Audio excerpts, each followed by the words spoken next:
오늘 이 아침 우리에게 주시는 하나님의 말씀 고린도전서 7장 25절에서 32절의 말씀이 되겠습니다. 고린도전서 7장 25절에서 32절의 말씀 한 목소리로 합독하시겠습니다. 처녀에 대하여는 내가 주께 받은 계명이 없으되 주의 자비하심을 받아서 충성스러운 자가 된 내가 의견을 말하노니 내 생각에는 이것이 좋으니 곧 임박한 환난으로 말미암아 사람이 그냥 지내는 것이 좋으니라. 내가 아내에게 매였느냐 노이기를 구하지 말며 아내에게서 노였느냐 아내를 구하지 말라.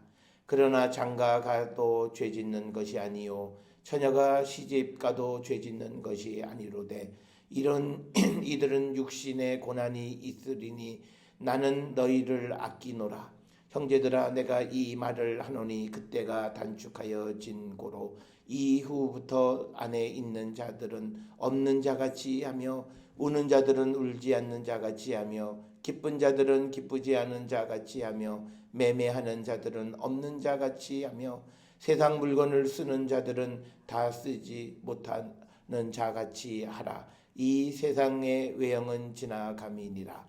너희가 염려 없기를 원하노라. 장가가지 않는 자는 주의 일을 염려하여 어찌하여야 주를 기쁘시게 할까 하되 아멘.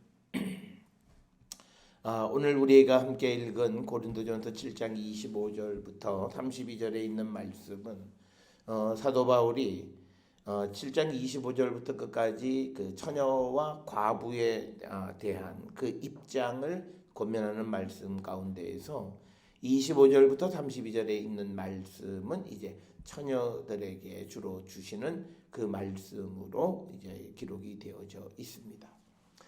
오늘 주시는 이 본문의 말씀을 이해하기 위해서 우리가 두 가지 꼭 기억하셔야 되는 것은 바울이 결혼하지 말라라고 말하는 이유는 두 가지로 요약되는데 하나는 임박한 종말, 즉 하나님의 마지막 때가 가까이 왔고 가까이 온 그때에 가족이 있는 사람들 장가를 갔거나 하면 그 가족 때문에 육신의 고난이 더 깊어지기 때문이다라고 하는 이유입니다.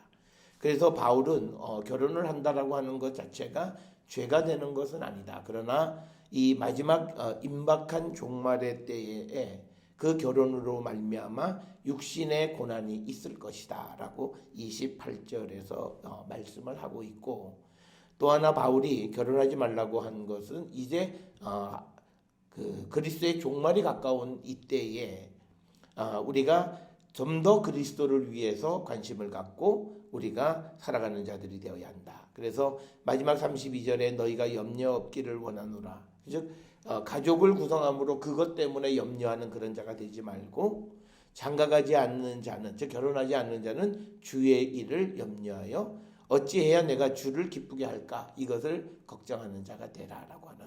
그래서 바울이 결혼을 하지 말라라고 하고 혼자 있는 것이 낫다고 하는 이유는 전부 다 이것이 하나님의 이 계획 속에서 우리가 홀로 있는 것이 훨씬 더 우리의 믿음에 유익하다라고 하는 그런 관점에서 말씀하고 있는 것이지, 오늘날 우리가 살고 있는 이 시대에 여러 가지 다른 사회적인 이유 때문에 결혼을 못하는 그것을 정당화해주는 그런 말씀은 아니다라고 하는 것을 우리는 꼭 기억을 하셔야 됩니다.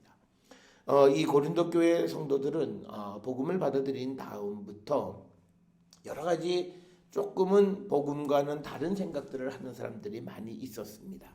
그건 우리가 앞에서 미리 보았던 것처럼 일부 사람들은 결혼하는 것이 죄고, 그리고 결혼해서 예수를 영접했으면 이혼까지 해야 되는 것이 아니냐, 이런 입장을 갖는 사람들에 대해서 사도 바울은 오늘 본문 28절에서 장가가도 죄짓는 것 아니요 처녀가 시집가도 죄짓는 것 아니다. 그래서 자신의 분명한 입장을 표명하고, 그리고 고린도 교회에 대해서도 결혼을 하는 것 이런 것들이 문제가 아니다라고 하는 것을 분명하게 이야기하고 있고, 다만 바울이 걱정하는 것은 뭐냐면 바울은 이 고린도 교회 성도들에 대해서 자기가 대단히 염려하고 그들을 사랑한다 이렇게 이야기를 하면서 특별히 28절에서는 내가 너희들을 대단히 아낀다. 그런데 결혼을 하게 되면 그리스도의 재림이 가까웠을 때에 그때 그 가족으로 인한 고난이 또는 고통이 더해지기 때문에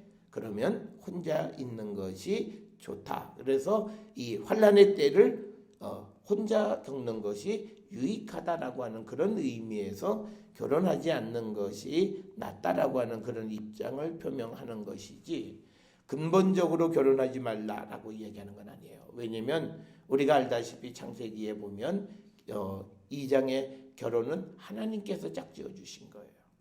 그렇기 때문에 바울이 그 하나님이 하시는 어떤 일에 대해서 자기가 가부를 말할 수 있는 건 아니에요. 그러나 어떤 임박한 상황 속에서 그래서 우리가 바울의 윤리를 상황윤리라고 얘기하는 것이 바로 그런 거예요. 지금 임박한 종말론의 관점에서 보면 이제 박해가 이제 오게 되고 여러 가지 환란이 교회에 닥치게 될 때 가족이 있으면 가족이 있는 사람들은 그 가족으로 말미암아 더 큰 고통을 겪게 될 것을 염려해서 만약 지금 결혼하지 않았더라면 결혼하지 않는 게 낫다. 그 말을 하고 있는 것임을 우리는 분명하게 이해해야지.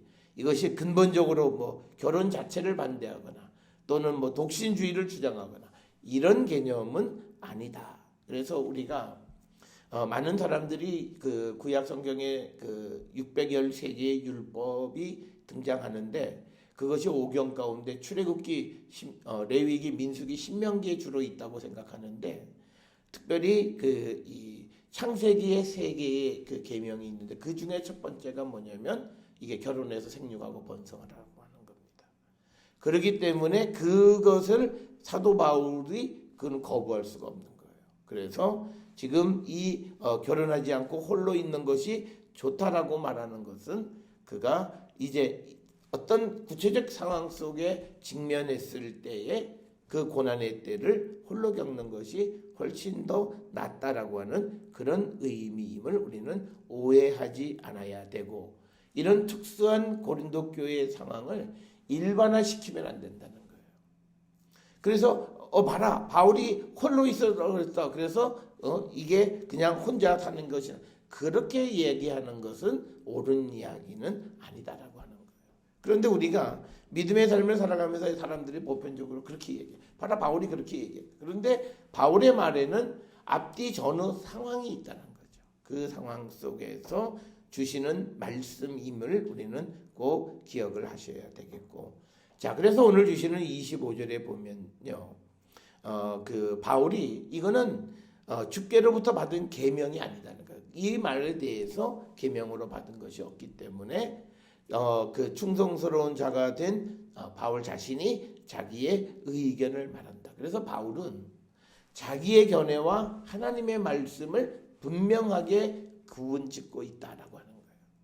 오늘 우리가 세상을 살아가면서 성경에 나와 있는 하나님의 말씀과 그리고 또 우리가 세상을 살아가면서 얻는 어떤 경험적 지식이 있어요. 그런데 오늘날 우리의 문제는 하나님의 말씀이 있음에도 경험적 지식을 가지고 살아가는 건 그 믿음이 아니에요. 오늘 바울이 주는 건 뭐냐면 계명에 하나님 말씀에 그 구절이 없을 때 자신의 생각을 말하는 거예요. 그렇지만 그거는 또 절대적으로 하나님의 말씀과 같은 그런 권위가 있는 게 아니다라는 거예요. 오늘날 우리 한국교회 성도들이 참 좋은 전통이긴 하지만 그러나 그것이 나쁜 전통이 되는 것이 뭐냐면 목사들에 대해서 또 그 말씀에 대해서 우리가 이것이 하나님의 말씀인지 사람의 설명과 해석인지를 구별할 줄 알아야 돼요. 그냥 목사가 하는 말이면 다 우리 목사가 뭐라고 그랬어. 그러면 그게 마치 계명처럼 여기는 거는 그건 다 우리가 믿음이 아니다라고 하는 거. 그래서 바울도 오늘 주시는 말씀에 내가 주께 받은 계명이 없다. 그래서 내가 내 의견을 말하는 거다.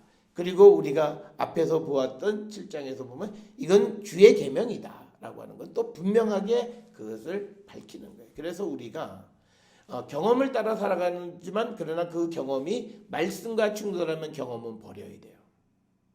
그런데 오늘날 우리는 경험을 앞세워요. 그건 믿음이 아닙니다. 그런데 우리가 경험을 가지고 얘기할 거는 성경에는 여기에 대한 말씀은 없지만 내 경험으로는 이렇다라고 우리가 말할 수 있는 거고, 그렇지만 그것은 계명과 같은 권위를 갖는 건 아니다라고 하는 거예요. 오늘날 우리가 가톨릭에 대해서 우리 개신교와 다른 점은 뭐냐면 그들은 성경에 없는 그 이 교회의 전통을 말씀과 동등한 권위를 갖는 게 문제예요. 우리는 하나님의 말씀과 동등한 권한을 갖는 건 이 세상에 없어요. 그게 개신교예요. 그걸 우리가 분명하게 구별 지으면서 믿음의 삶을 살아가야 우리가 어떤 사람의 말에 휘둘리지 않게 되어질 수 있다라고 하는 것, 그것을 우리가 분명히 우리가 깨달아야 되겠고, 오늘 주시는 본문 25절은 처녀에 대한 겁니다. 이 처녀는 파르테노스라고 하는 말, 수처녀라고 하는 뜻이고요. 히브리 말로는 알마, 즉 뭐냐면 우리가 이 말은 마태복음 1장 23절에서는 동정녀로 번역을 한 그 단어가 파르테노스, 히브리어로는 알마라고 하는 거죠. 그래서 이게 그냥 동정녀냐 아니면 아이를 낳을 수 있는 여인, 결혼하지 않은 여인을 뜻하는 거냐, 여기에 따라서 해석이 많이 갈린다라고 하는 거예요. 그런데 오늘 쓰여진 단어는 헬라어 파르테노스고, 그 파르테노스와 이 평행을 이루는 히브리어는 알마인데 이것이 마태복음에서는 동정녀로 번역이 되어져 있다. 그런데 오늘 주시는 본문에서는 결혼하지 않은 여인을 의미하는 단어로 사용되어졌다라고 하는 것이고요. 그러면서 내 의견을 말한다라고 하는 겁니다. 내 견해를 말하는 겁니다. 그래서 이거는 분명하게 계명과 확실하게 구분지어서 이야기하고 있다라고 하는 것을 우리가 기억하시고, 그래서 26절에 내 생각에는 이것이 좋다라고 하는 거죠. 그러니까 이건 계명은 아니고 내 경험입니다. 곧 임박한 환난으로 말미암아 사람이 그냥 지내는 것이 좋다. 이게 지금 25절부터 32절까지 이야기를 이끌고 가는 바울의 상황이에요. 상황은 뭐냐면 임박한 환난, 임박한 종말, 곧 임박한 주님의 재림의 때, 그때를 준비하는 우리가 뭐 가정을 이끌고 구성하고 하는 것보다 홀로 있는 것이 그냥 좋다. 그래서 아내에게 매여 있느냐? 그러면 그냥 지내는 것이 좋은데, 그렇다고 해서 강제로 그걸 그건 또 그러지 말라는 거예요.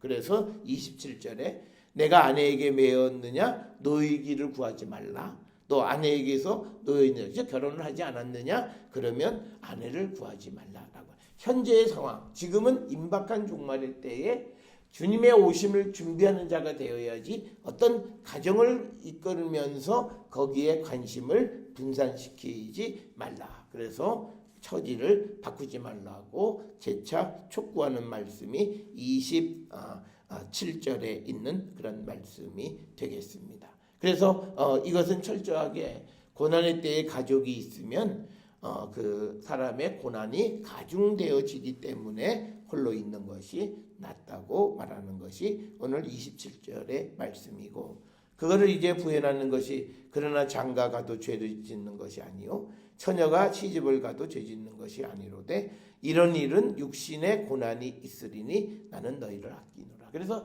바울이 지금 자기의 견해를 말하는 것은 이런 임박한 환난, 임박한 종말의 때에 결혼을 하게 되면 그들이 어떤 고난이 가중되어지는데, 그래도 결혼을 한다고 하면 그 결혼하는 것이 죄 짓는 게 아니다라고 하는 겁니다. 그렇지만 육신의 고난이 있다. 그래서 나는 너희들이 그 육신의 고난에 들어가는 것이 너무 안타까워서 너희들에게 혼자 있는 것이 낫다고 말하는 것이다 라고 하는 겁니다. 그래서 바울이 이 사람들을 위하기 때문에 홀로 지내는 것이 낫다, 이렇게 이야기한다라고 하는 거예요. 그것을 우리가 알 수 있는 것이 28절에서 나는 너희를 아끼노라 라고 하는 겁니다. 그래서 구체적으로는 바울이 고린도 교회의 성도들을 아끼기 때문에 지금 있는 그 상황을 그대로 유지해라, 그것을 이야기하는 겁니다. 우리가 요즘은 뭐 그런 일은 없습니다만 과거 우리가 50년대 또는 그 이전 시대에 보면 남자가 무슨 뭐 군대를 가거나 뭐 그러면서 결혼을 해서 가끔 전사자가 되어서 여자가 평생을 홀로 살아가는 그런 비극적인 삶이 우리 역사들에 많이 있는데, 사실 그렇게 사는 거는 너무 이기적인 거죠. 내 후손, 뭐 가문, 뭐 이것만 생각하는 거지 그 고통을 겪는 여인에 대해서 배려하지 않는 거예요. 그러니까 바울이 지금 걱정하는 건 뭐냐면, 누군가가 알지 못하는 그 환난에 때 당하게 된 그 고난을 안 당했으면 좋겠다라고 하는 그 마음에서 홀로 있는 것이 좋고, 그리고 현재의 지위를 바꾸지 않는 것이 좋다라고 하는 그런 말을 하고 있다. 그래서 오늘 주시는 이 7장 25절에서 32절은 철저하게 사도 바울의 상황윤리적인 그런 말씀이다. 그것은 곧 임박한 환난이라고 하는 특수한 상황 속에서 우리에게 주시는 말씀이다. 어떤 이들은 이걸 가지고 나는 결혼 안 하는 게 좋겠다, 이렇게 생각하는 건 바람직하지 않는 거예요. 그래서 뭐 홀로 내가 그리스도를 위한 고자가 되어진다라고 하면 그건 뭐 그냥 본인의 선택인데, 그게 아니라 난 너무 결혼하고 싶고 내가 사랑하는 사람도 있고 한데 성경 말씀이 혼자 있는 게 좋다, 그래서 나는 혼자 있어야 된다, 그래서 우리가 그런 선택이 믿음의 선택은 아니다라고 하는 겁니다. 그거를 우리가 분명하게 우리가 이해하셔야 되겠고, 그러면서 우리가 이제 29절에서 형제들아 내가 이 말을 하노니 그때가 단축하여진 거로 이후부터 안에 있는 자는 없는 자가. 그러니까 그때가 단축됐다는 것은 그 임박한 환난의 때가 아주 가까이 왔다는 거예요. 그래서 이제는 결혼한 사람들이 가족을 생각하면서 가족에 매여서 막 그러지 말고, 가족이 안에 있는 자들은 없는 자같이 해라라고 하는 거예요. 그리스도를 위한 관심을 우리가 집중하라는 거예요. 주님의 때가 임박했기 때문에 거기에 관심을 집중해야지, 주님이 가까이 오시는데 이 세상의 삶에 연연해서 사는 자가 되어서는 안 된다라고 하는 것을 이야기합니다. 그래서 이제 오늘 주시는 말씀에서 안에 있는 자들이 없는, 이건 무슨 처녀 결혼한 사람이 총각 행세를 해라 이런 말을 하는 것이 아니라, 가족에게 관심을 분산시키는 일을 하면 안 된다는 거예요. 주님의 날이 가까이 왔으면 우리가 그것에 우리의 모든 관심을 우리가 집중하는 자가 되어야 한다라고 하는 것. 그렇게 해야 고난을 최소화할 수 있다고 바울은 생각하고 지금 말을 하고 있습니다. 그래서 30절에 우는 자들은 울지 않는 자 같이 하고, 기쁜 자들은 기쁘지 않은 자 같이 하며, 매매하는 자들은 없는 자 같이 하며, 세상 물건을 쓰는 자들은 다 쓰지 못하는 자 같이 하라. 이 세상의 외형은 지나갑니다. 즉 여기서 말하는 이 세상의 외형이 지나간다라고 하는 말의 의미는, 이제 이 세상은 하나님의 심판에서 이제 세상의 끝이 다가왔다라고 하는 거예요. 그래서 이제 32절에 너희가 염려 없기를 원하노라. 장가가지 않은 자는 주의 일을 염려하여 어찌하여야 주를 기쁘시게 할까 하라. 그러니까 뭐냐면 앞에서 그 아내가 있는 자가 없는 자처럼 하라고 하는 것은 자기의 관심을 오직 하나, 주를 위하여 우리가 염려하고, 그리고 어떻게 하면 주님을 기쁘게 할까. 그런데 결혼을 한 사람들인 경우는 아내나 자녀들에게 관심을 분산하게 되어지는 게 현실적인 문제예요. 그 현실적인 문제 속에서 임박한 종말의 때에는 주님의 오심을 준비하는 자의 삶을 살아야 함을 우리에게 가르쳐주는 그런 말씀이 되는 겁니다. 그래서 결혼하지 않는 자들은 주의 일을 염려하고 주의 일을 생각하고, 항상 생각해야 되는 것은 어찌해야 주를 기쁘시게 할까를 생각하며 살아가는 자들이 되어야 함을 우리에게 가르쳐 주시는 그런 말씀이 되겠습니다. 따라서 우리가 종말의 때를 살아가는 성도들의 삶의 자세는 32절의 말씀이에요. 주의 일을 우리가 염려하고 어찌하여야 주를 기쁘시게 할까를 늘 생각하고 살아가는 자들이 되어야 한다. 그런데 이 종말의 때에 이런 것이 아니라 주의 일이 아니라 사람의 일을 염려하고 어떻게 하면 사람을 기쁘게 할까 생각하는 그런 삶은 바람직한 삶이 아니라고 하는 것이 바울의 그런 관점이 되겠습니다. 따라서 오늘 주시는 이 본문의 말씀은 세상을 살아가는, 특히 오늘 현대를 살아가는 사람들의 윤리관과는 맞지 않는 것처럼 보이지만, 그러나 바울이 이런 말씀을 주신 이유는 서두에서도 말씀을 드렸듯이 임박한 환난의 때를 준비하는 성도의 모습이에요. 그 임박한 종말의 때는 더 주의 일을 힘쓰는 자들, 그리고 주님에게 어떻게 하면 주님에게 기쁨을 드릴까를 생각하는 자들이 되어야지, 그것이 사람의 일을 생각하고 그리고 그것이 또 이제 사람을 기쁘게 하는 일을 생각하는 자가 되면 안 된다라고 하는 것이 바울의 입장이다라고 하는 것이고, 그 사람의 일의 가장 기본적인 것이 바로 가족의 구성이다라고 하는 겁니다. 따라서 오늘 주시는 본문의 말씀에 참된 의미를 알고 우리가 언제든지 항상 주님의 일을 우리가 염려하고 힘쓰고 주님의 기쁨이 되기를 우리가 결단하는 그런 삶을 살아가야 되고, 그 안에서 결혼의 문제도 우리가 함께 어우러져서 생각해야 함을 우리에게 가르쳐 주시는 그런 말씀이 되겠습니다. 따라서 오늘 주시는 이 본문의 말씀을 통해서 우리에게 주를 위한 희생을 요구하시는 겁니다. 그러니까 우리가 임박한 종말의 때에 내가 가족에 대한 관심보다 그리스도에 대한 관심과 하나님을 기쁘시게 하는 일에 더 관심을 집중하라고 하는 것은 육신이 죽어야만 가능한 일입니다. 그래서 우리가 예수 그리스도의 십자가의 죽으심으로 우리의 육이 죽었다라고 하는 개념, 그럴 때 우리가 이 일을 할 수 있다는 거예요. 사람들이 늘 생각하는 거예요. 어떻게 사람이 가족을 생각하지 않냐? 어떻게 아비가 자녀들을 생각하지 않냐? 어떻게 남편이 아내를 생각하지 않냐? 그건 전부 다 본성에 관계된 이야기예요. 그리스도의 일은 아니라는 거예요. 그리고 특별히 이것이 보통 우리가 평화로운 때가 아니라 임박한 환난, 주님의 때가 막 다가온 그 아주 임박한 환난의 때를 살아갈 때는 더더욱 우리가 관심을 가져야 하는 것은 다 그리스도라는 거죠. 이것이 아버지 한 사람에게만 주어지는 것이 아니라 아내도 역시 마찬가지고요. 자녀도 역시 마찬가지예요. 자기들이 그리스도를 생각해야지 어머니 아버지를 생각하는 것이 아니라, 그리고 어머니 아버지에게 기쁨이 되려고 하는 것이 아니라 하나님의 기쁨이 되는 일이 무엇인가를 가족의 구성원 모두가 다 생각합니다. 그래서 그 모든 개개인에 대해서 하나님께서 그들을 지켜주시지만, 그러나 이 개인적으로 부모 자녀의 관계 속에서 애틋함이나 육신의 고난, 보고 싶은 그리움, 이런 마음의 고통은 어쩔 수 없다는 거예요.